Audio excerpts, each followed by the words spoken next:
Guys, update tayo dito sa lugar namin, ano. Sara natin tong pinto. Ano ngayon? August 16, 2025.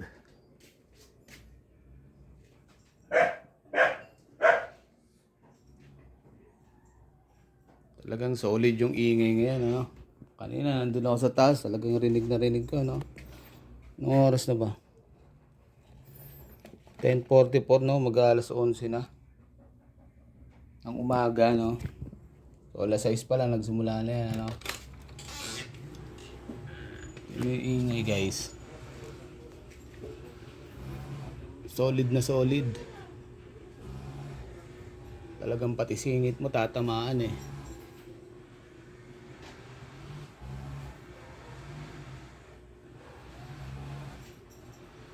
Hindi pa full force yan kasi wala yung matining na isa, eh. May matining pa yan, eh.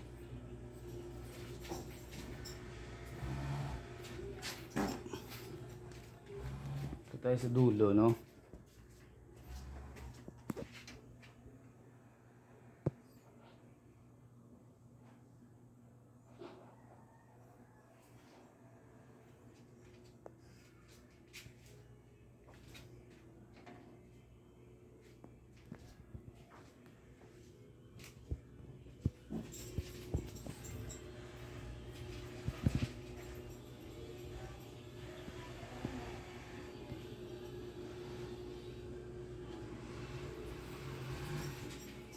Buti nga wala na yung nagpa-park lagi dyan, eh. Papatugtog yung lagi, eh.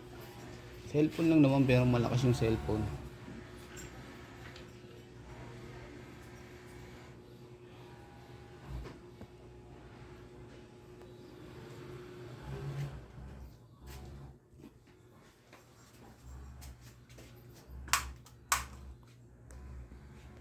Kahit saan ako pumesto dito sa loob ng bahay ko, talagang mararanasan mo yung ingay ng makina nila.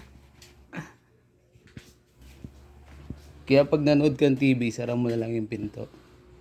Kasi talagang sapo sa barrat nila, eh. Tinding, eh. Nung nagreklamo ako sa barangay nung una, medyo tahimik yung mga makina nila. Siguro nilagaanan lang, eh. Nung nasabi siguro ng mga lupon taga-pamayapan na pwede yung maingay na ganyan. Pwede daw yan, may batas nga daw na pinapayagan yung ingay talaga na ganyan. Sabi ng mga lupon taga-pamayapa. Kaya ngayon siguro, hindi na nila,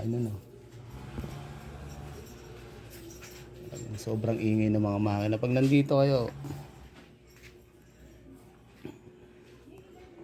pero abinado naman sila dyan. Sabi naman nila, natural maingay ang makina yan, eh. Yan ang reklamo ko dyan, maingay na makina. Araw-araw mula alas 6 ng umaga, minimum yan alas 10. Tapos yung paninigarilyo nila dyan sa daan. Although ngayon sabi doon daw sa tindahan na sila naninigarilyo. Pero siyempre sa daan pa rin naman yun. Pero dati talaga dito, nakahilera yan dyan. May nakapark pa dyan na motor ng tauhan. Oh. Sobrang ingay ng mga makina yan. Pero aminado naman sila, maingay. Kaya hindi naman mali yung akusasyon ko or kasinungalingan kasi sila mismo nagsabi na natural maingay yan, bobo ka pala, makina yan, eh. Yun sabi sa akin ng lalaki, sa akin ng babae. Sabi pa nila, wag daw ako mag-inarte sa maingay na makina, sa mga naninigarilyo sa daan, dapat daw hindi ko sinisita kasi daw hindi naman daw to subdivision, squatter naman daw to, sabi nila. So kailangan ko talagang humingi ay gumawa ng aksyon, legal na pamamaraan para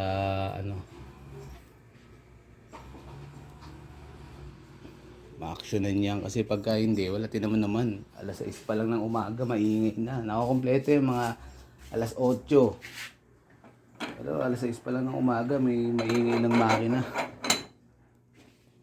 Hindi pa kumpleto yan ngayon, ha. Wala yung matining na isa. May matining kasi yan dyan sa loob, eh. Matining ang tunog. Parang mga 4 lang yung gumagana dyan sa labas ngayon. Yan muna yung update natin na malaga. Araw-araw may update tayo, no?